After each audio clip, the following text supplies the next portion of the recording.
के साथ मैं हूं अभिनव। अभी देश और प्रदेश में फिर से कोविड केस बढ़ने लगे हैं। ऐसे में मुख्यमंत्री अशोक गहलोत बार बार लोगों से अपील कर रहे हैं, उन्हें अलर्ट कर रहे हैं। लेकिन हैरानी की बात यह है कि भरतपुर में 1 महीने से कोरोना की जांच हो ही नहीं रही, क्योंकि RT-PCR लैब ही बंद है। वजह यह है कि 31 मार्च को चिकित्सा एवं स्वास्थ्य मंत्री के आदेश पर संविदा वाला तकनीकी स्टाफ हटा दिया गया था।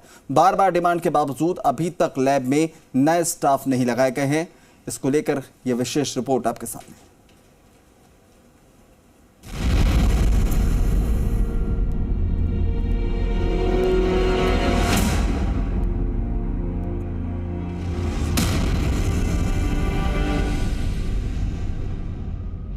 कोरोना की चौथी लहर की आहट हर तरफ है। राजस्थान समेत देश में मामले भी बढ़ने शुरू हो गए हैं, लेकिन इसके बावजूद राजस्थान के भरतपुर में लापरवाही जारी है।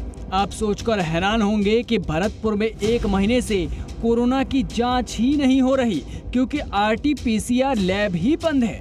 यही वजह है कि अप्रैल महीने में रैपिड एंटीजन टेस्ट किट के जरिए सिर्फ 412 लोगों की कोविड जांच हुई है। इनमें से भी अधिकांश वे लोग हैं जिन्हें विदेश या नौकरियों के इंटरव्यू के लिए जाना था। पिछली तीसरी लहर के दौरान 3 महीने ऐसे रहे जब एक भी कोविड केस नहीं निकला। इसकी वजह यह है कि पिछले साल अक्टूबर और नवंबर में कोविड खत्म हो गया था, जबकि इस साल अप्रैल में RT-PCR लैब ही बंद है। आखिरी बार 30 मार्च 2022 को एक संक्रमित रोगी मिला था। बता दें कि भरतपुर जिले में अब तक 31,450 लोग संक्रमित हो चुके हैं। हालांकि इनमें से 31,178 लोग कोविड को हरा चुके हैं। सरकारी रिकॉर्ड में तीनों लहर के दौरान 272 लोगों की जान गई थी। CMHO डॉक्टर सुनील शर्मा का कहना है कि सरकार ने डेपुटेशन या कार्य व्यवस्था के तहत कर्मचारी, तकनीकी स्टाफ आदि लगाने पर रोक लगाई हुई है। अगर सरकार इसमें छूट देगी तो RT-PCR लैब में टेक्नीशियन लगा देंगे। कोविड के अंतर्गत जो मैन पावर लगी हुई थी, उसको जब से सरकार ने विड्रॉ किया है, तब से हमारे यहाँ पर सैम्पलिंग और RT-PCR टेस्टिंग दोनों ही बंद हैं।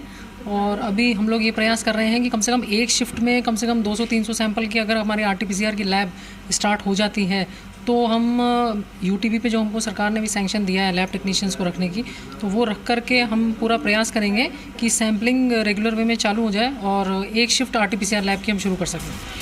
भरतपुर के DM आलोक रंजन का भी कहना यही है कि अस्थायी कर्मचारियों को हटा दिया गया है। इस वजह से RT-PCR लैब 1 अप्रैल से बंद है। लैब चलाने के लिए 10 से 15 टेक्नीशियन मांगे गए हैं। इसके लिए राजमेस CMHO कई पत्र लिखे जा चुके हैं। जल्द ही UTB के आधार पर इनकी भर्ती कर इसको पुनः चालू करवाया जाएगा। निश्चित रूप से कोविड का खतरा टला नहीं है। कुछ देश में कुछ क्षेत्रों में संख्या बढ़ रही है, तो इस लैब में करीबन 11 से 12 टेक्नीशियन लगते हैं। तो लैब टेक्नीशियन की जो जनरल सैंक्शन आई है, उसी में से कुछ यूज़ करके मैनेज करेंगे। मीनवाइल मैंने सरकार में भी बात करी है, ये कोशिश कर रहे हैं कि ज़्यादा संख्या में मिल जाए, क्योंकि लैब मेडिकल कॉलेज में चलती है और पेशेंट जो है वो RVM हॉस्पिटल्स में आते हैं। अब तक की रिपोर्ट में कोरोना की चौथी लहर बहुत खतरनाक नहीं है, लेकिन लापरवाही भारी पड़ सकती है। बढ़ते मामलों के बीच RT-PCR लैब का बंद होना घातक हो सकता है। ऐसे में जिला प्रशासन को इस तरफ विशेष रूप से ध्यान देने की जरूरत है। देवेंद्र सिंह, जी मीडिया, भरतपुर।